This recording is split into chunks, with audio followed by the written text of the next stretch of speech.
you. That's great. Oh, look at us recording. Recording. It's live. We are so professional right now and so on the mark. So, hello everyone. I'm Ellis, Rider at Home Realty. You could introduce yourself there, Dan. I am Dan Baker, owner of Profit by Intention. Right. So I guess go ahead.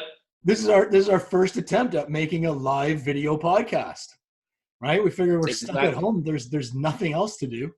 So exactly. But I guess the video here is also to sort of inform people, one, of how we're doing, and two, how to sort of navigate through these times. Because again, as you said in your video this morning, Dan, that you posted on your YouTube channel, we will get through this together. So I think it's important that people understand that we're all going through the same thing right now, and there are going to be times that you're going to be concerned, and there'll be dark thoughts.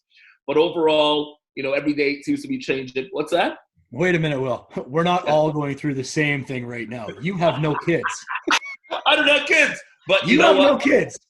There are some days that I wish I have kids, I had kids. Ever had. Whatever, you post pictures drinking rum from your back deck, relaxing in the sun, saying life is great right now. Well, I'm not going to complain. I like my house is quiet. It's clean. No chaos. I love it. I mean, people with kids, I don't envy you. I mean, if I was a kid during this time, I would love it. Doing nothing all day? Oh, my God. I'm wearing a hat right now because I have half a head of gray hair from the last 2 weeks. That's all.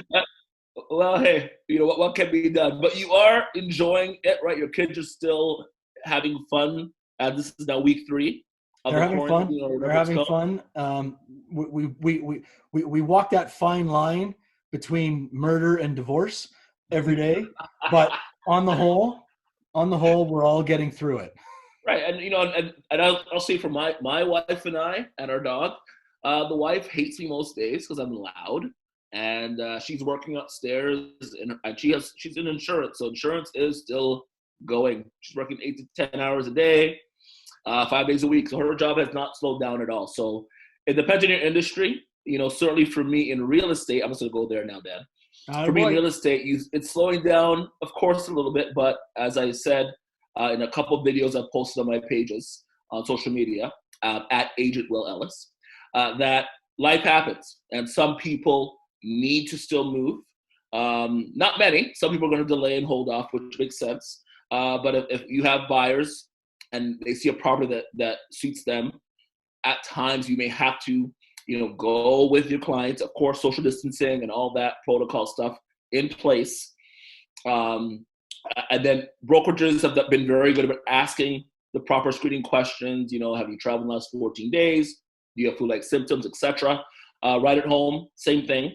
But it's been an interesting time. People are worried, and rightfully so. But I'm Mr. Positivity, and I believe that things. You are almost sickeningly so. I know. At the end of the day, you have no control over what's happening. Just have control over yourself. So I'm Mr. Positivity. It's still raining outside, but there's always going to be another day. So, this is why I want to do this podcast with you, because you are the most genuinely positive person that I know. Like, so many people come up with this fake positivity, but you are like, this is you. You are it. Well, thank you, Dan. And then for you, like, you're in finances. What are you hearing from clients and friends, etc.? I spend all day just walking people off the ledge. And what kind of advice are you giving them? Well, people are worried because, we're only 2 weeks in, right? But True. People are already worried about what's going to happen in the next 3 to 6 months of their business. And what they really need to be considering is what are you going to do in the next 3 weeks to make sure that your business can survive? Right? And I find that a lot of people are trying to make the perfect decisions with what they need to do in their business right now. And it was in my video that I sent out this morning and posted to our YouTube channel, which it warms my heart that you watched it. That was very nice of you. I felt it was a little long. Listen, but I did watch it, and I will share your video on my page because I think that there's good information in it. as well. Awesome. Thanks, buddy. But so many people are so worried about making a perfect decision. So they're calling and saying, Dan, what's my best option to do this? What should I do to do this? And right now, we need to concentrate on making the best quick decision that you can make. Right. And I likened it in the video to a fire chief. A good friend of mine is a firefighter, and we were talking about decision making. And he said, when you go to a burning house, he goes, we have to make a quick best decision right away. If we wait to make the perfect decision, the house will be burned down and everybody will be dead within it, right? Right. So business owners right now, they need to take a look at their cash flow, their cash reserves, their prospects for future revenue, and make quick decisions on trimming their expenses, making sure that the cash burn rate of the business is slowing down, and then getting things organized. Because right now, we always talk about growth. Everybody wants growth in their business, but what we need to do right now is if you can break even for the next 3 to 6 months, that's a win. That's our new gold standard, right? Exactly. And that way, now, you said it in your video, you also said you said trim your expenses. How would someone go about trimming their expenses? You're cutting rid of all the fat. So you need to go, well, everybody carries extra fat, right? So, I literally do. so I literally do. I do. I carry a lot of fat around. Yeah, so it doesn't hurt to trim a little bit of excess fat. So if most people look at their income statement, we can normally go through that and we can find, so I'll give you an example. 2 years ago, I did it with my own business. I found $1,600 a month worth of expenses that I was paying for that I didn't need. A lot of it is vanity. I was paying $300 a month for Infusionsoft because I wanted to have the best marketing software, except I realized you needed to be an engineer to run it. So I never used it. So for me, that $300 a month US expense, it was just sitting there getting paid. So if you go through there will definitely be things on your income statement that you don't need. What you need to ask yourself, is this an expense of the business or is it an investment in my business? So if it's something that's going to help move your business along and generate revenues, that's not an expense, that's an investment. And those are fine to keep, and you're going to need to keep some of those, right? But most things are just expenses that you don't need to have. There's magazine subscriptions. There's frivolous office expenses that people go out and buy. And that's where we talk about the cash burn rate. Right now, stop buying all of those unnecessary items, right?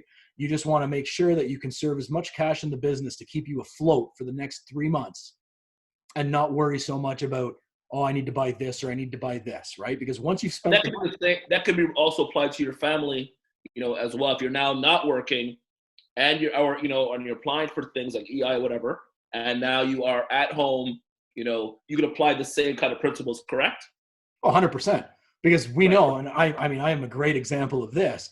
We business owners sometimes, we eat a little bit more food than what we need to, right? I mean, there's a lot of times, and I put this in the video, there are a lot of business owners that eat food when the business doesn't have enough food to feed the business. Exactly. Right?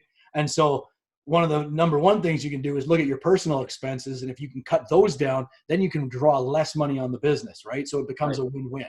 And really, for most people, they should not need as much money right now because we can't eat, we can't go anywhere. We can't really, I've got a brand new car full of gas at 80 cents for premium that I can't drive. So I'm saving gas money. I'm saving 407 money.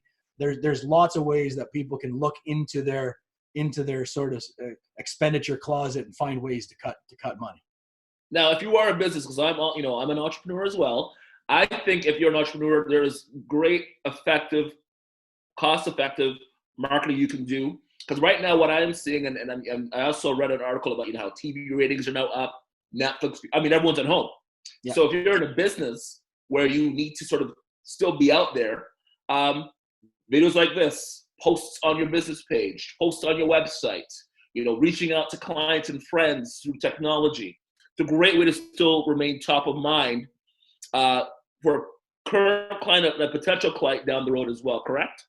Best thing you can do right now is just help people.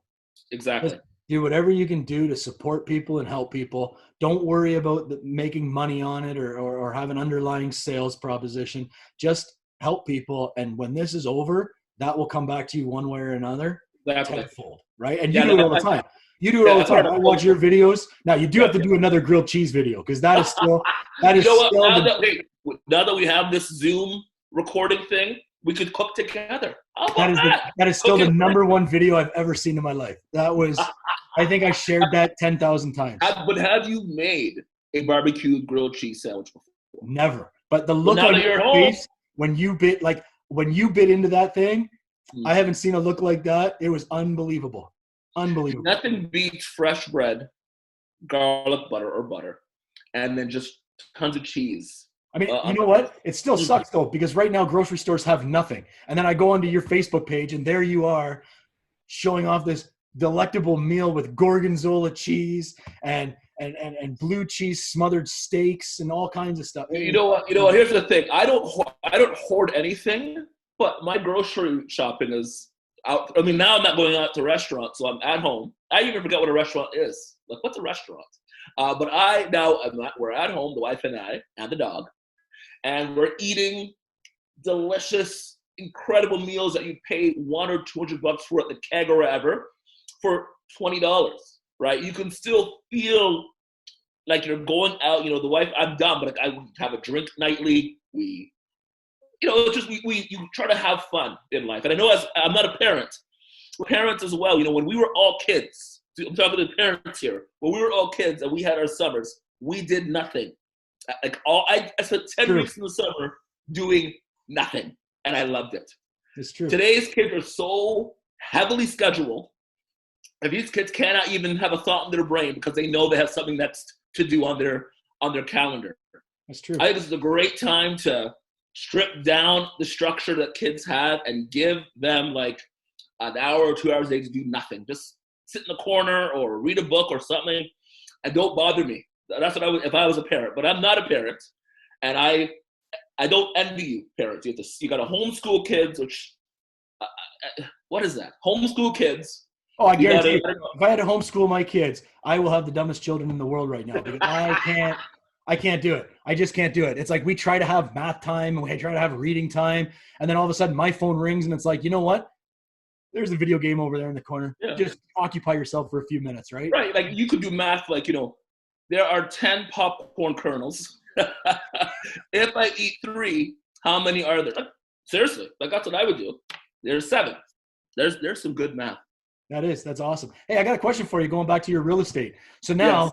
For these few people that you do have to take out to a house, when you go into it, do you walk through the front door and then say, can you picture yourself being quarantined in this house for 3 to 6 months?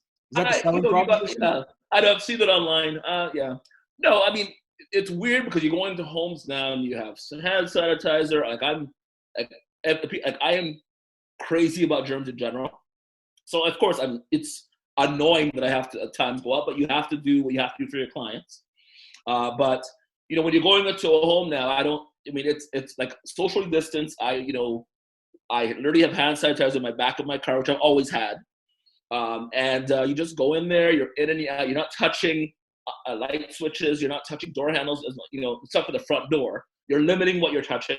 Right. And typically if someone sees a house, they don't need to go through drawers. Like when we bought our home here, and you probably the same, you saw it, you're like, this is the house I want. There's a feeling you get when you like a house. You know, I've been in enough homes now that you get a feeling that you see it in your client's face that they know they want that house immediately. And so when it comes to taking clients out, you screen them, as I mentioned. You don't drive together because you can no longer drive together, and you have to keep your 2 meters apart, and no hugging, no handshaking, none of that, which I like. So it's a good thing. I hope once we get through this, I hope people understand and value space. I find people are always so close, and drives me crazy. So I hope after this, people understand the value of personal space and the basics of washing your hands, which many people don't do. Now they do, but before they didn't do it. It's crazy. So I never got that. I don't get how you go to a grocery store, buy an apple that's been sitting out, coughed on, touched by numerous people, and not wash it. It just makes no sense to me. So at the end of the day, though, it sounds like you're on the same page as me, though, thinking that this is going to be, this has the potential to be a good thing that we're doing. It is. I think it's a great thing.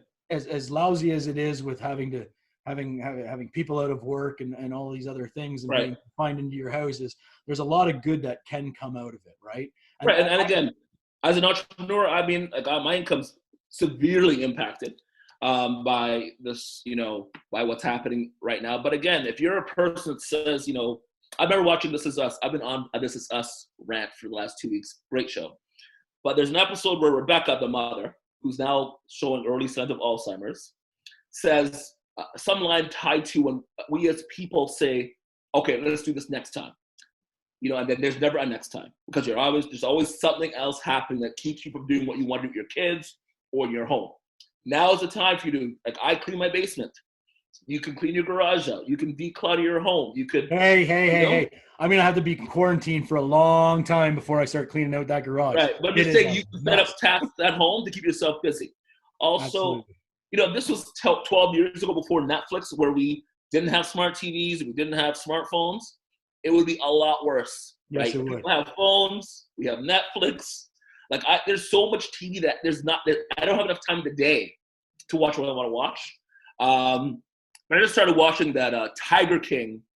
You did? I did, and now I'm hooked in. It's annoying because it's not that great, but everyone's talking about it. So I started to watch that, and I'm in episode 2 or 3 right now. I think it's 3. It's an interesting documentary. So there's always good, unique things to watch on television. Nice. So what do you want to leave the people with today then, Will? Well, today, just again, I'm Mr. Positivity. Like, this will pass. Absolutely. We are all going through it. This is a great opportunity to reconnect with friends. I mean, great. You have some friends you may have not talked to in a while.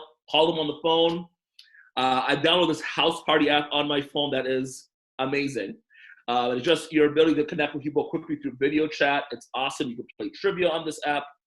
But again, just stay connected with your friends and your family. There's going to be tough times ahead for families and for people. And just know that we're all in this together. And that's the only way we really would get out of this, if we support each other and socially distance and stay home. It's a great message, buddy. Great message. So when are we doing this again? Tomorrow. Same time, same channel. Why not? All right, Will. We'll talk to you tomorrow. Yes. Talk to you soon. Bye. Bye.